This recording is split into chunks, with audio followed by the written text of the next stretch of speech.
무엇이 떠오르십니까? 어떤 분들은 뭐 열대야, 또 무더위, 또 내리쬐는 태양, 또 시원한 뭐 과일, 또 여름 휴가. 아마 우리 교회에서는 매년 여름이 되면 국내 해외 선교 여행을 떠나게 됩니다. 아마 이번 여름에도 해외 또 국내 단기 선교를 나갔던 성도들이 많이 있었습니다. 아마 다음 주가 되면 국내 선교도 2달 동안에 있었던 일도 이제 끝자락에서 또 단기 선교의 마지막 시즌을 또 보내게 됩니다.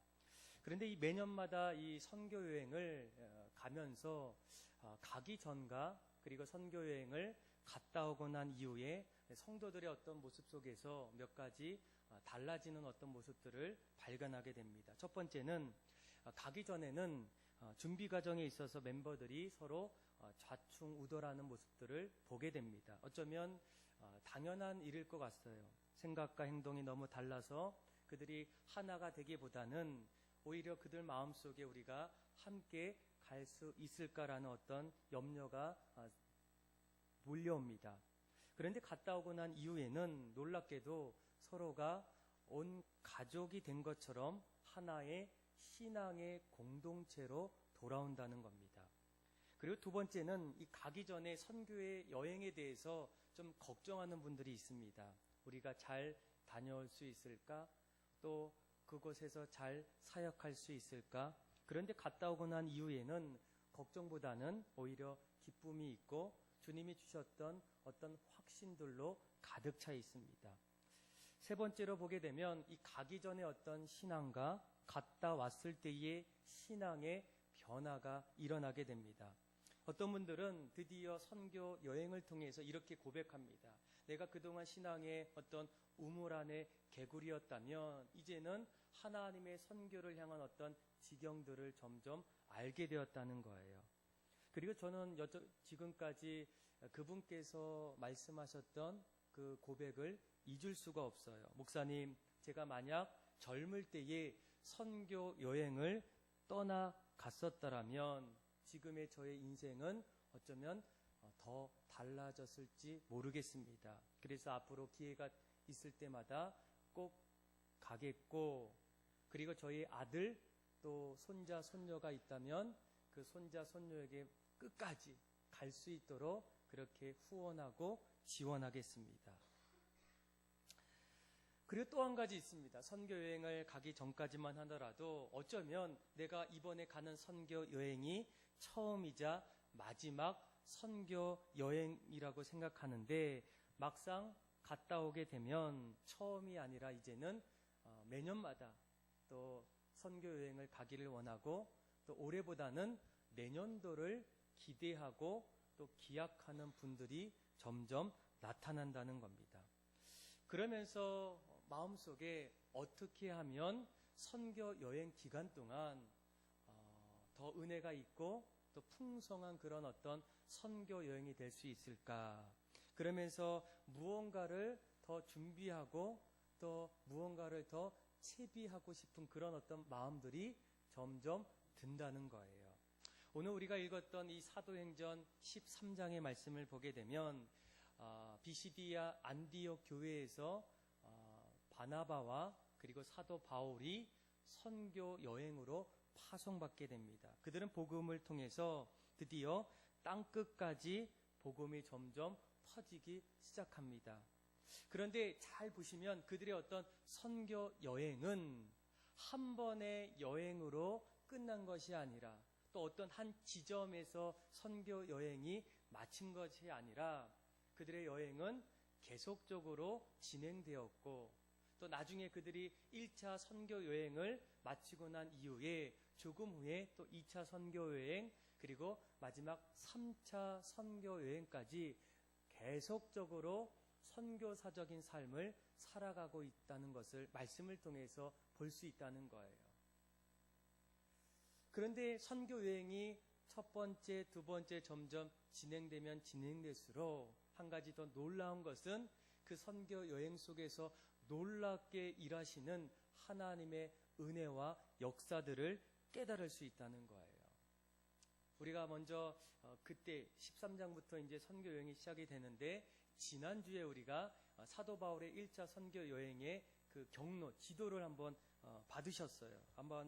다시 한번 좀 확인해 봤으면 좋겠는데 또 없으신 분들은 좀 화면을 보시면 자, 지금 이 선교 여행은 그들이 안디옥이라는 곳에서 이제 출발하게 돼요. 그런데 이 안디옥에서 어떻습니까? 배를 타고 구브로라는 섬으로 이제 들어갑니다. 그래서 살라미에 도착해서 또 바보라는 그 지역에 이르게 돼요. 지난주에 기억하시는 분들은 바보에서 어떤 일들이 일어났습니까? 그곳에 거짓 선지자였던 바 예수를 만났고 또 거기에 서기오 총독이었던 서기오 바울을 또 만나게 돼요. 그런데 거기에서 서기오 바울이 말씀을 듣고 하나님 앞에 나아가는 일들이 일어나게 돼요.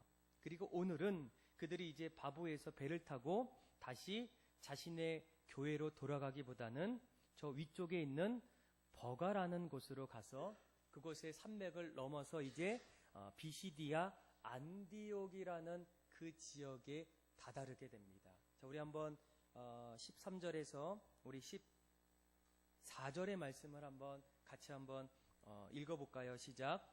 바울과 및 동행하는 사람들이 바보에서 배 타고 밤빌리아에 있는 버가에 이르니 요한은 그들에게 떠나 예루살렘으로 돌아가고 그들은 버가에서 더 나아가 비시디아 안디옥에 이르러 안식일에 회당에 들어가 앉으니라. 아멘. 자, 그들은 바보에서 배를 타고 버가에 이르러서 산맥을 넘어서 어디로 갔습니까? 비시디아라는 안디옥에 그들이 이제 들어간다는 거예요. 그래서 오늘 우리 13장 13절부터 마지막 52절까지는 비시디아 안디옥에서 일어났던 선교 여행의 일들을 기록하고 있는 말씀입니다. 그런데 놀라운 것은 첫 번째 여행을 갔을 때보다도 이제 비시디아 안디옥에서 있었던 선교 여행 속에서 놀랍게도 하나님의 놀라운 은혜가 나타나고 있다는 거예요. 우리 말씀을 한번 좀 확인해 봤으면 좋겠는데 42절, 43절, 44절을 말씀을 보게 되면 사도 바울의 복음을 증거했을 때 42절은 뭐라고 얘기합니까? 같이 한번 확인해 볼까요? 시작.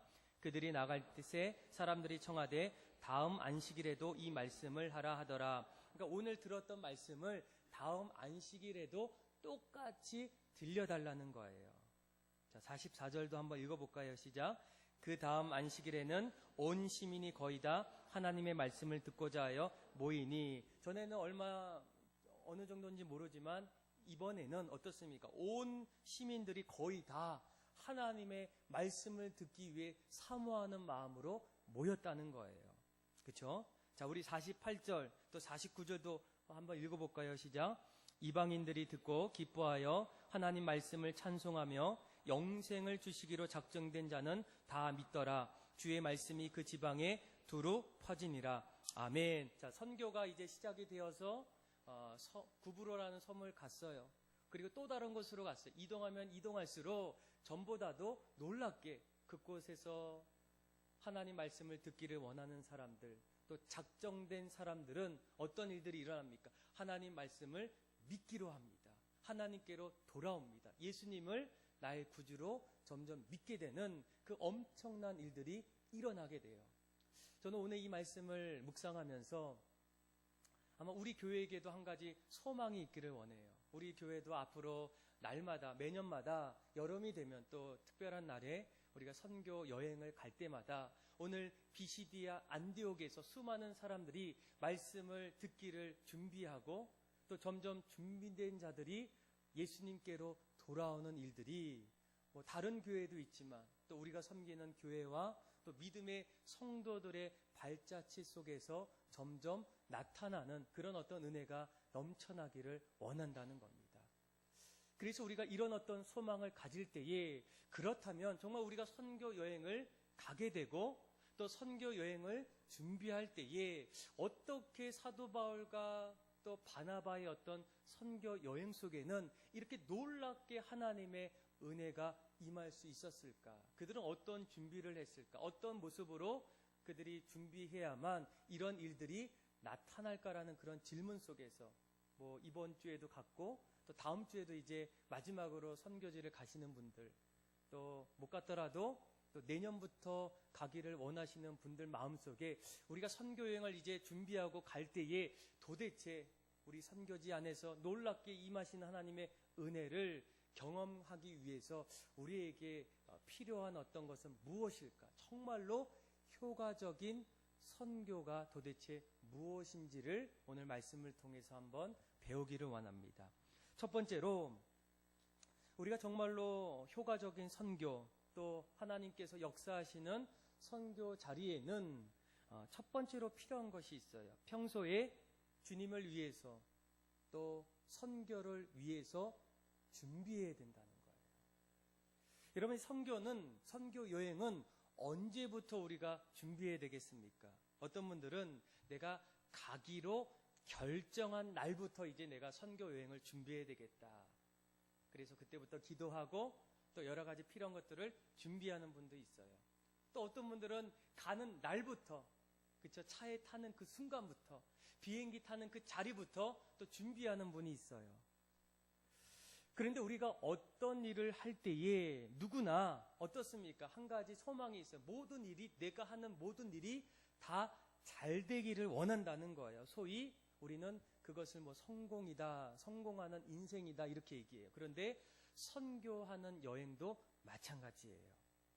여러분, 우리가 성공을 이야기할 때에 많은 분들이 한 목소리로 외치는 것이 있습니다. 성공은 준비된 자에게만 온다는 거예요. 물론 운 좋게 무언가를 이룰 수 있는 기회는 우리 모두에게 다 찾아올 수 있어요. 그런데 준비되지 않으면 그것을 자신의 어떤 축복으로 만든다는 것은 쉬운 일이 아니다는 거예요. 좋은 기회가 찾아와도 그것을 내가 사실은 활용할 수 있는 어떤 능력이 없기 때문입니다. 그래서 우리가 기억하셔야 돼요. 어떤 사람들이 인생에 성공을 했다, 또 신앙의 어떤 성공자가 되었다라는 어떤 그런 사실을 볼 때에 쉽게 보시는 분도 있지만 사실은 그분의 어떤 보이지 않는 자리에서 그들만의 어떤 인생을 향한 또 신앙을 향한 어떤 피나는 어떤 노력과 헌신이 그들의 삶 속에 있었다는 거예요. 여러분, 교회의 부흥도 그냥 저절로 되는 것이 아니라 보이지 않는 그 누군가의 헌신을 통해서 교회는 하나님의 역사를 통해서 부흥한다는 겁니다. 그래서 오늘 이 사도 바울과 바나바는 배를 타고 이제 그 바보에서 이제 버가 쪽으로 가서 비시디아 안디옥에 이르렀을 때, 자 14절 말씀을 잘 보시면 안식일에 그들이 처음으로 갔던 곳이 어디입니까? 예? 회당에 들어갔다는 거예요. 그런데 이 회당은 어떤 일이 있습니까? 하나님 말씀을 듣는 곳이에요. 그런데 자 15절, 16절 말씀을 보게 되면 회당에 들어갔는데 그들에게 한 가지 놀라운 기회가 주어져요. 우리 한번 15절에서 16절의 말씀을 같이 한번 읽어볼까요? 시작. 율법과 선지자들의 글을 읽은 후에 회당장들이 사람들을 보내어 물어 이르되, 형제들아, 만일 백성을 권할 말이 있거든 말하라 하니, 바울이 일어나 손짓하며 말하되, 이스라엘 사람들아, 및 하나님을 경외하는 사람들아, 들으라. 아멘. 자, 지금 회당에 안식일에 들어갔는데 거기에 있는 사람들이 누구에게 말할 수 있는 어떤 권한을 줍니까? 바울과 바나바에게 주었다는 거예요. 도대체 이게 무슨 일일까? 그런데 그 당시에 회당의 어떤 배경, 구조를 좀 알면 돼요. 회당 안에는 말씀을 듣는 오늘처럼 이렇게 회당석이 있고, 그리고 그 앞에서 말씀을 전하는 강단 아니면 랍비석이 있어요. 그래서 사람들이 오늘 왔을 때 이제 랍비석, 이 강단에 어떤 사람이 앉아 있다면, 저 사람이 오늘 우리를 위해서 무언가를 강론하겠구나, 이런 어떤 생각을 갖는다는 거예요. 그런데 누가 그 랍비석에 앉을 수 있습니까? 유대인 중에 유대인, 율법을 잘 알고 있는 사람, 또 말씀을 전할 수 있는 어떤 사람들. 그런데 그런 자격이 사도 바울과 바나바에게는 자격이 주어졌다는 거예요. 여러분, 바울이 누구입니까? 유대인 중에 유대인이에요. 가말리알의 문화생입니다. 예수님을 믿기 이전까지 철저하게 율법을 알고 지키고 따랐던 그 누구보다도 철저했던 사람이 사도 바울이에요. 그는 여기까지 오기 이전에, 다메섹에서 예수님을 만나기 이전에 늘 수시로 반복적으로 회당에서 말씀을 전했던 사람이 사도 바울이라는 거예요. 그래서 이 사도 바울이 회당장에 나와서 여기 강단이나 아니면 랍비석에 앉았을 때 어떻습니까? 어쩌면 그들에게도 어떤 들을 수 있는 말씀이 있을까? 그래서 여기에서 보니까 어떤 사람들이, 형제들이 너가 말할 수 있는 뭔가 있으면 말하라는 어떤 권한을 받게 돼요. 그런데 여러분, 중요한 것은 내가 어떤 기회를 받았을 때, 오늘 본문을 잘 보시면 이제 17절부터 이제 39절까지 이제 사도 바울이 말씀을 담대히 전하게 돼요. 그런데 내가 이런 기회가 찾아왔을 때 담대히 전할 수 있는 것은 무엇 때문입니까? 준비되었기 때문이에요. 준비되지 않는 사람들은 이런 어떤 기회가 왔을 때 담대함이 아니라 두려운 마음이 듭니다. 막 불안해요. 어쩌면 그것을 다른 사람에게 양보할 수 있어요. 모르기 때문에, 무엇을 말해야 될지 모르기 때문에. 그런데 다른 것은 준비된 자들은 기회가 찾아오고 또 어떤 새로운 일들이 찾아오면 그런 일들을 자연스럽게 오히려 담대히 할 수 있다라는 거예요. 여러분, 사도 바울을 잘 보세요. 그는 그동안 회당에서 늘 말씀을 전했던 사람입니다. 우리가 잘 알고 있는 것처럼 안디옥에서 1년 동안 안디옥 교회 사람들에게 말씀을 증거했던 사람이에요. 바나바도 마찬가지입니다. 성령과 지혜가 충만했던 사람이에요. 누구보다도 늘 그는 교사가 되어서 말씀을 전했던 그런 어떤 경험이 있다는 거예요. 그런 사람들이 기회가 주어졌을 때 어떻습니까? 담대히 사람들 앞에 복음을 증거했다는 거예요. 여러분, 선교 여행을 갔을 때에도 제가 잘 보니까 열심히 잘 하시는 분들은 평소에 준비하시는 분들이 잘 하시더라고요. 평소에 말씀을 알고 주님이 어떤 분인지 또 주님의 말씀이 무엇인지를 아시는 분들은 어디를 가도 내가 늘 평소에 말씀을 들었고 알고 실천했던 그 모습들을 그 자리에서도 동일하게 나타난다는 거예요. 여러분, 우리가 평소에 열심히 기도하신 분들은 선교지에서 영적인 싸움이 있을 때 어떻게 합니까? 다른 분들은 막 나자빠지고, 오늘 본문의 2절 말씀에 보게 되면 13절이죠. 13절에 요한은 그들에게서 어떻게 했다고요? 떠나갔어요. 선교 여행을 하는 그 가운데의 중간에 하차했다는 거예요. 그런데 준비된 사람들은 그 일들을 잘 한다는 거예요. 그러니까 기도했던 사람들은 선교지에서 영적인 싸움과 어려움이 있을 때에 그들은 똑같이 그 자리에서 하나님 앞에 무엇 하겠습니까? 기도한다는 거예요. 이 싸움은 영적인 싸움이고, 이 싸움은 하나님 앞에서 우리를 공략하고 있는 그런 악한 영들과의 싸움임을 평소처럼 알기 때문에 그들은 동일하게 기도한다는 거예요. 평소에 내가 섬기는 분들은 그 자리에 가서도 늘 했던 것처럼 그렇게 담대히 섬김의 자리에서 섬긴다는 거예요. 그런데 평소에 준비되지 않으면 어떻습니까? 거기 가서 하루, 이틀, 3일까지는 버텨요. 잘해요. 그런데 4일부터는 체력적인 한계가 옵니다. 선교 여행 기간 동안 점점 뜻밖의 일들이 찾아올 때에 오늘 13절에 나오는 요한처럼 중도 하차하거나 공동체와 팀원을 어렵게 하는 일들이 점점 나타난다는 거예요. 그래서 여러분, 이 선교 여행이 아름다운 선교 여행이 되기 위해서, 정말로 하나님께서 역사하시는 그런 어떤 선교 여행이 되기 위해서는 어떻게 됩니까? 평소에 우리가 준비해야 돼요. 말씀을 들을 때에 하나님 말씀을, 그쵸? 우리 마음판에 새기고 그 말씀대로 평소에 실천하고 내가 살아갈 때에 그 사람들은 점점 언제 갈지 모르는 그 선교 여행 속에서 그 일들을 잘 감당할 수 있다라는 거예요. 평소에 내가 어려움이 있을 때마다 하나님 앞에 나와 기도하고 하나님의 은혜를 구하는 분들은 선교지에서도 기도하고 영적인 싸움에서 기도를 통해서 승리할 수 있다라는 거예요. 그래서 여러분, 우리가 아름다운 선교 여행, 또 하나님의 은혜가 임할 수 있는 선교 여행이 되기 위해서 가장 먼저 우리가 준비해야 될 것은 무엇이겠습니까? 평소부터 우리가 언젠가 가야 될 그 선교를 위해서 준비하셔야 돼요. 지금부터 여러분 어떻습니까? 준비해야 되는 거예요. 말씀을 잘 들으셔야 돼요. 하나님 말씀으로 여기고 그 말씀대로 실천하는 그런 준비하셔야 된다는 거예요. 기도를 열심히 하시되 앞으로는 더 열심히 하셔야 되는 거예요. 우리의 싸움은 악한 영들과의 싸움이기 때문에 앞으로 일어날 일들에 대해서 기도 없이는 승리할 수 없다라는 겁니다. 내가 이 교회에서 내가 있는 그 자리에서 섬기지 않고 내 생각대로 살게 되면 나중에 예수님의 손과 발이 되어서 섬기기를 원할 때 무진장 고생하게 돼요.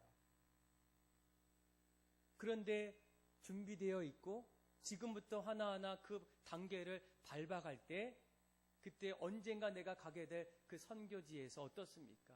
평소처럼 사도 바울처럼 그런 회당에서 말할 수 있는 걸 있으면 말해보아라 라고 했을 때 그는 담대히 어떻게 하십니까? 하나님 말씀을 전하고 있다는 거예요.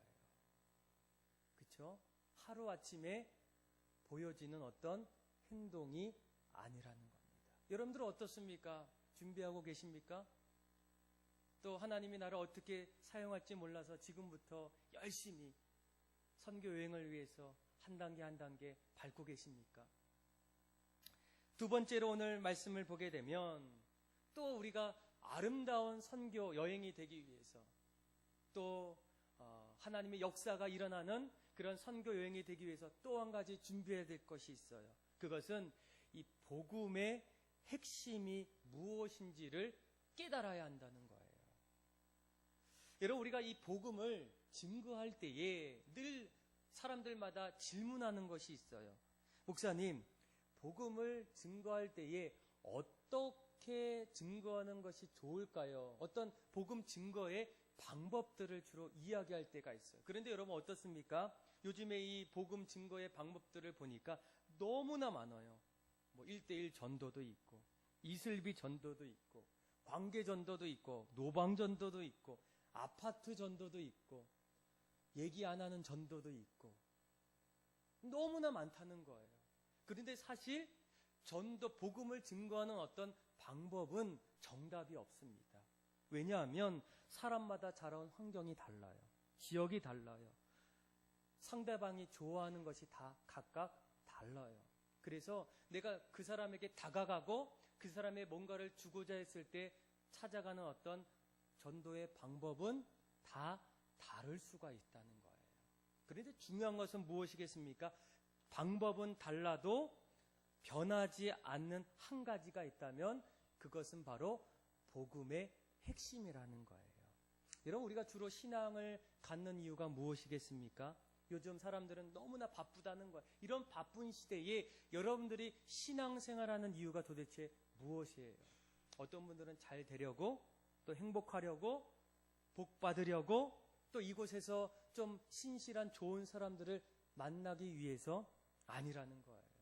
여러분, 하나님께서 우리에게 하나님의 이 성경책을 준 이유가 무엇이겠습니까? 요한복음 5장에 보게 되면 하나님은 이 예수님께서 이 성경을 준 이유를 분명하게 얘기해요. 너희가 이 성경에서 영생을 얻은 줄을 생각하고 성경을 상고하거니와 이 성경이 곧 내게 대하여 증거하는 것이다. 우리가 영생을 얻기 위해서 이 성경은 누구에 대해서 증거한다고요? 내게 대하여, 예수님에 대해서 얘기하고 있다는 거예요. 그래서 여러분, 이 성경을 보게 되면 성경의 내용은 예수님에 대해서 얘기합니다. 구약은 앞으로 오실 예수님에 대해서 말하고 있어요. 신약은 이제 오셨던 그 오신 예수님에 대해서 얘기합니다. 이런 성경의 가르침은 뭐예요? 예수님의 가르침이에요. 우리가 성경 공부를 막 얘기하는데 우리가 성경 공부하는 이유가 무엇이겠습니까? 예수님을 알기 위해서예요. 예수님을 닮기 위해서예요. 여러분, 우리가 설교하는 이유가 무엇이겠습니까? 예수님을 전하기 위해서예요. 오직 우리가 복음의 가장 중요한 핵심은 예수 그리스도라는 거예요. 그래서 우리가 예수님을 알고 보니, 예수님을 만나고 보니 그 결과 얻게 되는 것은 무엇이겠습니까? 하나님과 우리의 인간의 영적으로 죽었던 관계를 다시금 회복하고 죄에서 구원으로 얻게 하는 그 놀라운 은혜를 예수님을 통해서 모든 일들이 시작된다는 거예요.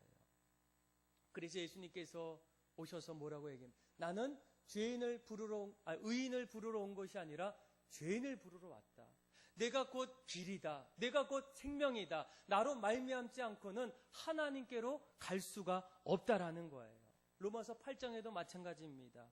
그러므로 예수 그리스도 안에 있는 자에게는 결코 정죄함이 없나니 그리스도 예수 안에 있는 생명의 성령의 법이 너와 나를 죄에서 해방하였습니다. 만일 내 입으로 예수를 주로 시인하여 또 하나님을 그를 죽은 자 가운데서 살리신 것을 내 마음에 믿으면 구원을 얻으리라. 우리가 잘 알고 있는 요한복음 3장 16절 하나님이 세상을 이처럼 사랑하사 독생자를 주셨으니 이는 저를 믿는 자마다 멸망치 않고 어떻게 한다고요? 영생을 얻게 하기 위해서 오셨다는 거예요. 그래서 여러분 오늘 본문을 여러분 잘 이렇게 읽고 또 읽어보시면 사도 바울이 지금 무엇을 말하고 있는지를 알게 됩니다.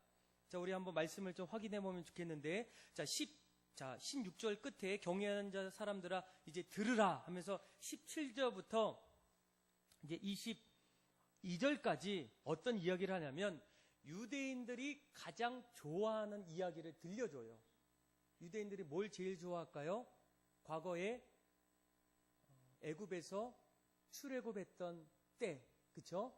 또 그 나라가 시작했던 그때. 그래서 잘 보시면 17절에 보면 애굽 땅에서 나그네 된 그 백성, 또 18절에 광야에 있었던 그때, 19절에 가나안 땅에 있었던 일들, 그리고 20절, 21절에는 드디어 왕족, 나라가 세워지는 일들, 이런 어떤 일들을 이제 유대인들이 좋아하는 어떤 그런 생각을 가지고 이야기합니다. 그래서 여러분 전도의 방법은 접근하는 것은 다 달라요. 아이한테 갔을 때, 어른들한테 갔을 때, 어르신들한테 갔을 때 각각 다르게 갑니다.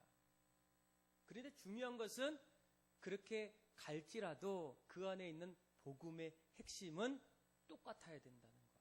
오늘 본문을 잘 보세요. 23절에 보면 이스라엘을 위하여 구주를 세웠다는 거예요.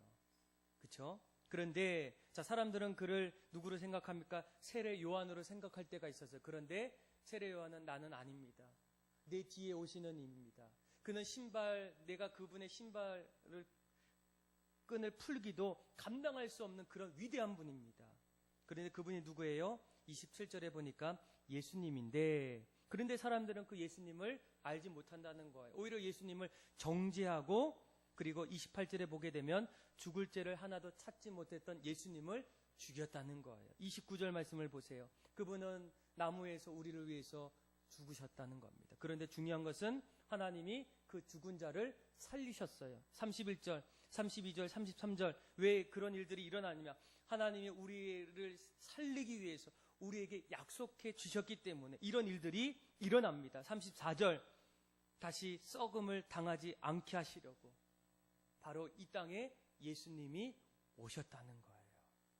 38절을 보세요. 37절. 우리 37절, 38절 같이 한번 읽어볼까요? 시작. 하나님께서 살리신 이는 썩임을 당하지 아니하셨나니 그러므로 형제들아 너희가 알 것은 이 사람을 힘입어 죄사함을 너희에게 전하는 이것이며 아멘. 그러니까 하나님이 살리신 그 예수를 통하여 우리가 어떻게 됐다고요? 죄가 사해졌다는 거예요. 영원한 생명을 다시 회복됐다는 거예요. 그러니까 사도 바울은 그 회당의 유대인들 앞에서 그들이 가장 좋아하는 유대의 어떤 과거의 이야기, 출애굽, 어떤 뭐 광야에 있었던 이야기를 들려주면서 점점 그들에게 가장 중요한 복음의 핵심을, 예수 그리스도를 그들에게 증거하고 있다는 거예요.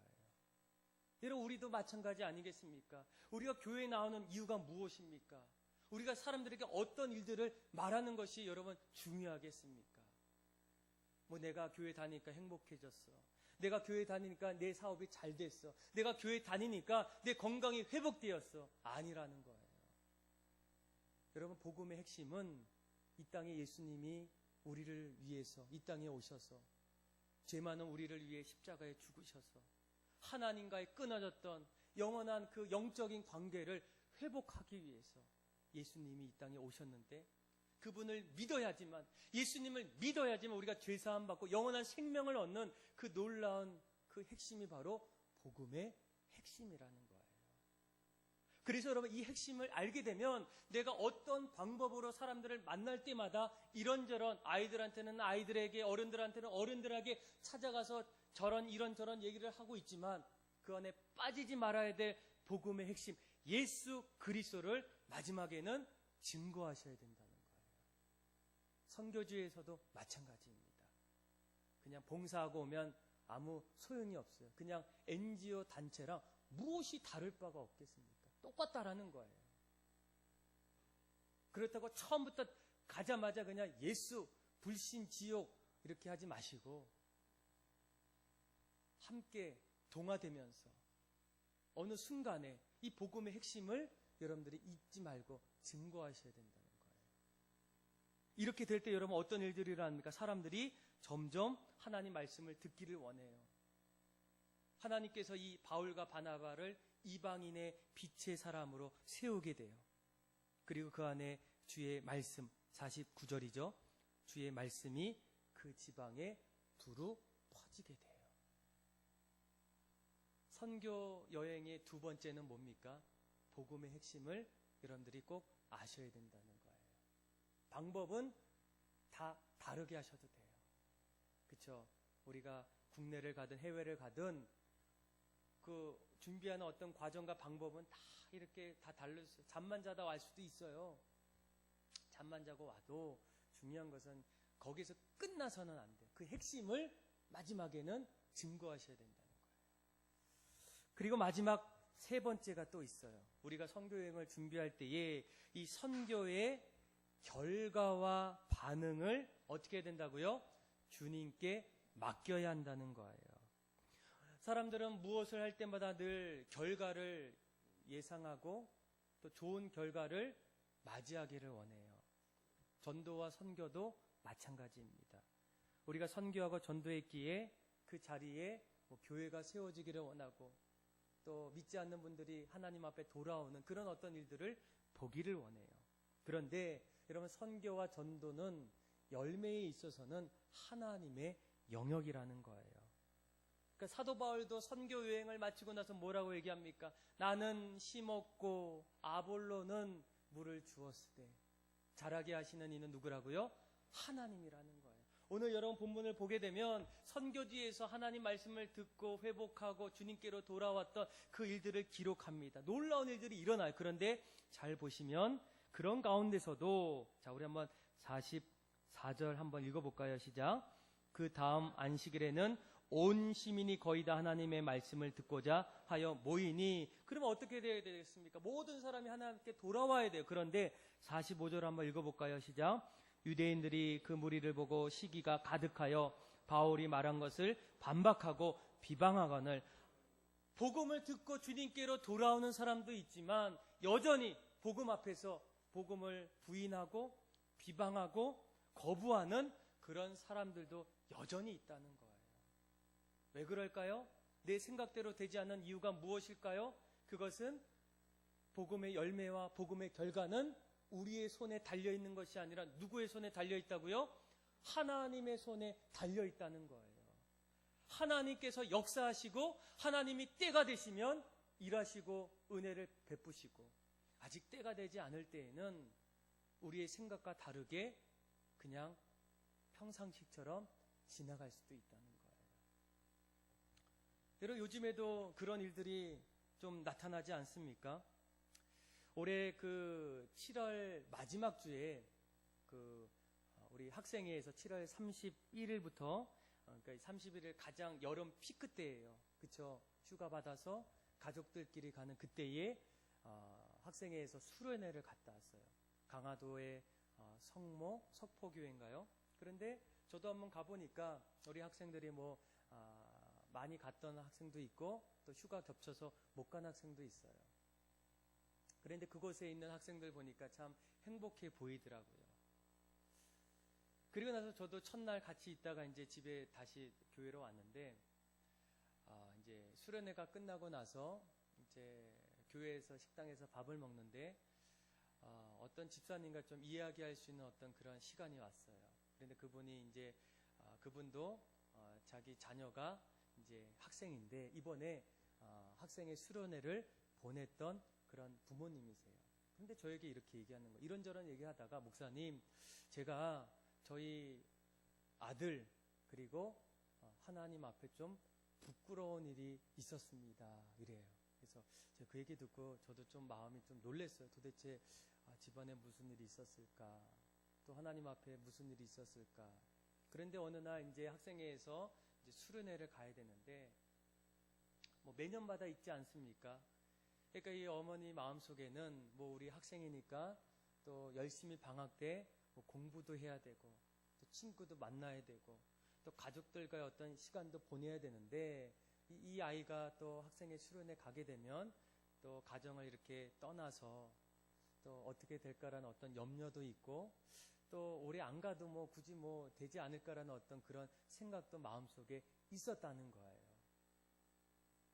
그래서 이 아이가 안 간다고 하면 그냥 기대 마음속에 그냥 큰 기대가 없으니까 그냥 너 뜻대로 해라 이런 어떤 마음으로 하고 있는데 이 아이가 수련회가 점점 다가오더니 갑자기 열심히 평소에도 공부를 했는데 그때부터 열심히 공부하는 것이 그 부모님의 모습 속에 보였다는 거예요. 그리고 더욱이 이 목에다가 십자가 목걸이를 평소에는 안 걸다가 십자가 목걸이를 딱 걸고 엄마 앞에서 열심히 공부하더래요. 그래서 한 번은 이 어머니가 아이에게 한번 물어봤어요. 얘야, 너 이번에 학생회에서 수련회가 있는데 어떻게 갈라냐? 물어보니까 가고 싶다는 거예요.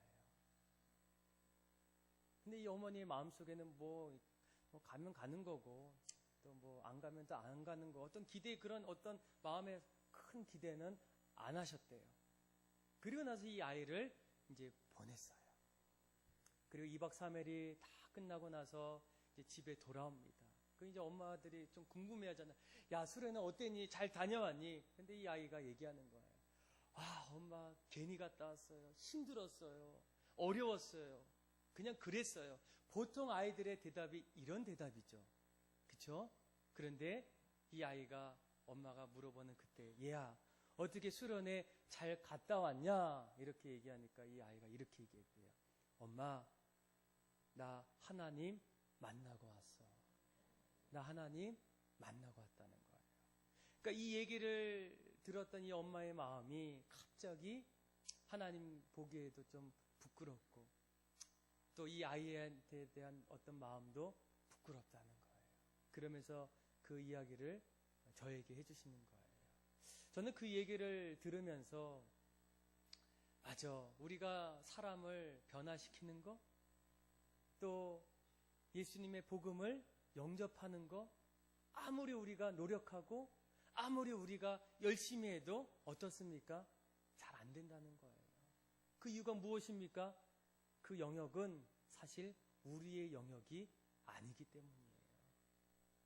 우리가 아무리 전하고 우리가 아무리 증거해도 하나님은 때가 되었을 때 그 아들이 고백하는 것처럼 부모님은 사실 내심 그렇게 큰 기대를 안 했는데 그 아이가 이렇게 와서 엄마 나 오늘 2박 3일 동안 하나님 정말 만나고 왔다는 그 고백 속에는 무엇이 있습니까?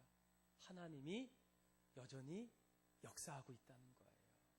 그래서 여러분 우리가 복음을 증거하고 선교 여행을 갈 때에 우리 마음속에 꼭 확인하고 꼭 마음속에 붙잡아야 될 것이 무엇이겠습니까? 그 사람을 변화시키고 한 영혼이 주님 앞에 돌아오는 그 귀한 일들은 바로 하나님의 영역 속에서 하나님이 일하실 때에 시작된다는 겁니다. 우리는 그것을 위해서 하나님 앞에 어떻게 해야 돼요?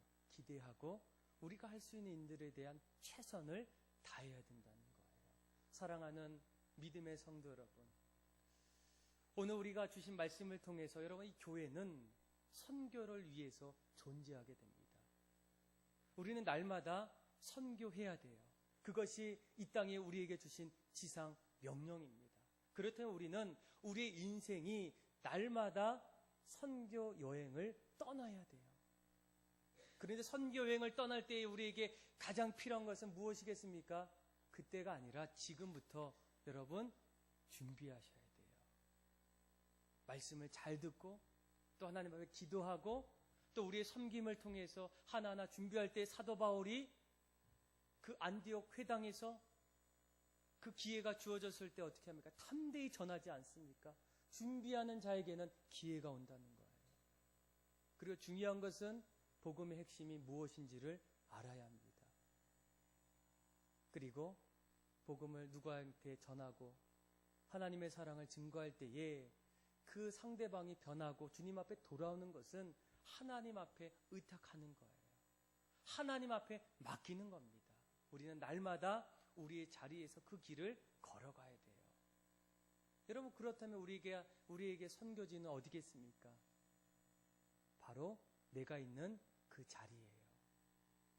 직장이 나의 선교지가 되고, 가정이 나의 선교지가 되고, 내가 만나는 사람들과의 모임의 장소가 바로 선교지가 돼요.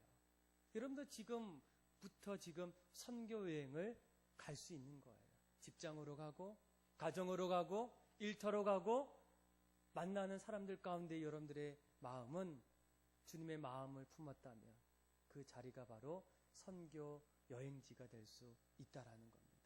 저는 여러분들이 오늘 말씀을 통해서 하나님 정말로 우리의 발걸음 속에서 오늘 47절 말씀을 통해서도 고백한 것처럼 하나님 우리를 이방의 빛으로 우리를 삼아 주셔서 우리를 땅끝까지 구원하게 하는 그런 거룩한 믿음의 사람으로 세워달라고 그렇게 결단하고 그렇게 기도하시고 그렇게 날마다 믿음으로 승리할 수 있는 그런 주님의 사람들 다 되기를 주님의 이름으로 축복합니다. 우리 소망의 찬양 우리 106장인데 주님 말씀하시면 우리 같이 한번 찬양하고 하나님 앞에 기도하겠습니다.